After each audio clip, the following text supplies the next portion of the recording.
Assalamualaikum warahmatullahi wabarakatuh.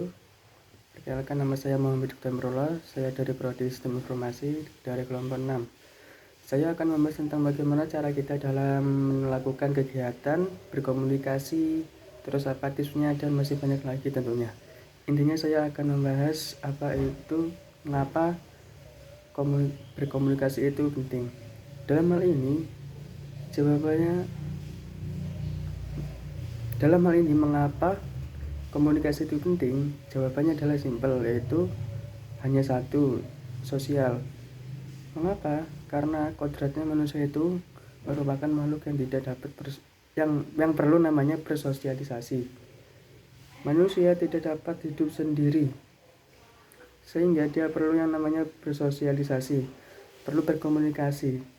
Kalaupun tanpa dengan berkomunikasi, maka seseorang tidak dapat mengetahui apa yang dia bicarakan, apa yang dia inginkan. Dan tentu dia belum dikatakan bersosialisasi pada orang lain, karena dia belum berani mengutarakan pendapatnya atau belum berani mau berbicara. Sebelum kita membahas lebih dalam tentang pentingnya berkomunikasi, kita akan membahas dulu tentang pentingnya listening atau mendengarkan. Penelitian dari University of Missouri mengatakan we spend 80% of our working hours in some form of communication of the time. We spend about 9% writing, 60% reading, 30% speaking, and 45% listening. Yang artinya waktu kita menghabiskan 70-80% working hours in some form of communication, dan waktu itu kita menghabiskan sekitar 9% menulis, 16% membaca, 30% berbicara, dan 45% listening atau mendengarkan. Mengapa listening merupakan hal yang wajib? Itulah mengapa listening merupakan hal yang wajib untuk diperhitungkan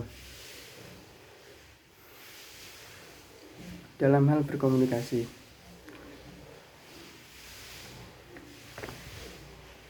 Bagaimana?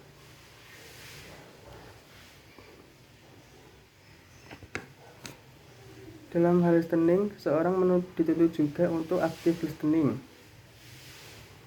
Maksudnya adalah kita mendengarkan seseorang yang berbicara kepada kita dengan intensitas, empati, menerima dengan baik, dan kesediaan untuk bertanggung jawab. Kemudian ada prinsip-prinsip yang perlu dilakukan dalam hal listening,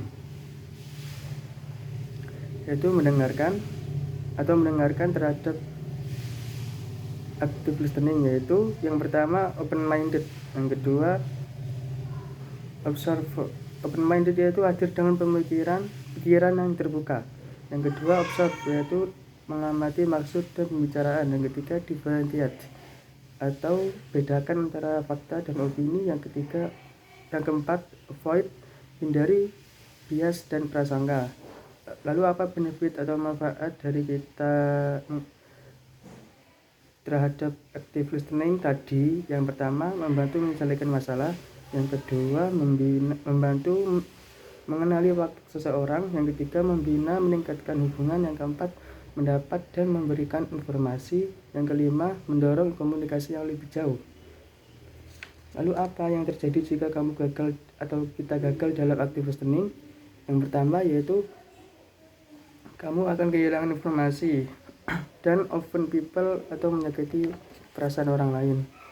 Sekarang bagaimana kita bisa melakukannya dengan tepat? Cara melakukannya adalah dengan kita melakukan alur yang sudah ditentukan, yaitu hearing atau mendengarkan, understand, remember, interpreting, evaluating, and responding.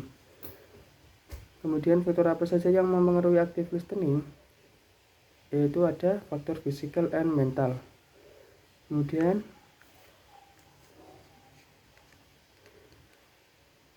itu saja yang dapat saya sampaikan.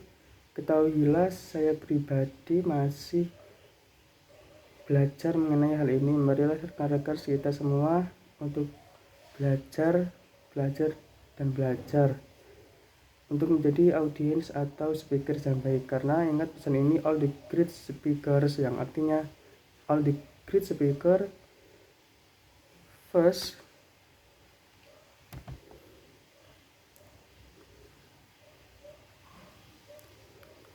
all the great speakers were bad speakers at first, yang artinya semua pembicara yang besar pada awalnya adalah pembicara yang buruk. Sekian, terima kasih. Mohon maaf bila ada kekurangan. Wassalamualaikum warahmatullahi wabarakatuh.